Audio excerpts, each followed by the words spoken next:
What's up guys, Lon here from Android Authority, and I'm coming to you live from Mobile World Congress 2016, and we're taking a look at the Xiaomi Mi 5. This will be one of the first devices to market with a Snapdragon 820 processor.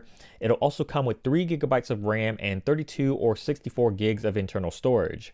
There's also a Pro version of the phone that ships with 4 gigs of RAM, 128 gigabytes of storage, and a ceramic backing. Inside of the Mi 5 is a pretty hefty 3000 milliamp hour battery that should provide for some decent battery life, and with support for USB Type-C on the bottom and a Snapdragon 820 on board, the Mi 5 is capable of taking advantage of Qualcomm's Quick Charge 3.0. The phone looks pretty familiar to other Xiaomi devices like the Mi Note with glass on the front and rear and metal that wraps around the sides. The backside has Xiaomi's 3D glass, which is just a fancy term for glass that tapers down on the edges, similar to what we've seen on the Galaxy Note 5 and previous Xiaomi phones. Like many glass-made phones, it's a big fingerprint magnet, but it feels quite sturdy and has a relatively small footprint compared to a lot of other phones, thanks to its 5.1-inch display and thin side bezels on the left and right. The screen is a 1080p IPS LCD panel, so it's not Quad HD like a lot of other flagships that are getting ready to hit the market, but on first blush it looks quite good. Colors are vibrant and saturated, viewing angles are nice, and it seems to get pretty bright. Below the display, you'll notice a physical home button, which is not typical for Xiaomi, but this added home button also brings a fingerprint sensor to the Mi 5.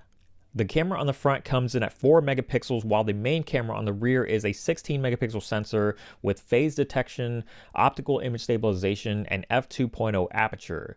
Obviously, we can't really judge the quality of it just yet, but the UI looks simple enough and the shutter speed was actually surprisingly fast. The software is Android 6.0 Marshmallow with Xiaomi's MIUI interface on top. If you're not familiar with it, it's pretty similar to other Chinese OEM skins with colorful squared off icons and the lack of an app drawer, but you will get all of Xiaomi's services and features like the integrated theme store for changing up the look and feel of the interface.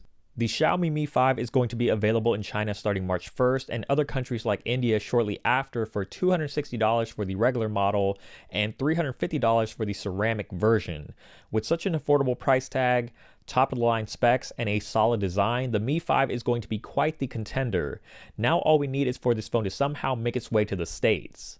And that's going to do it for this quick hands-on of the Xiaomi Mi 5. For more in-depth coverage, make sure to check out the website at androidauthority.com and keep it tuned here to the YouTube channel at youtube.com/androidauthority for more of our MWC 2016 coverage.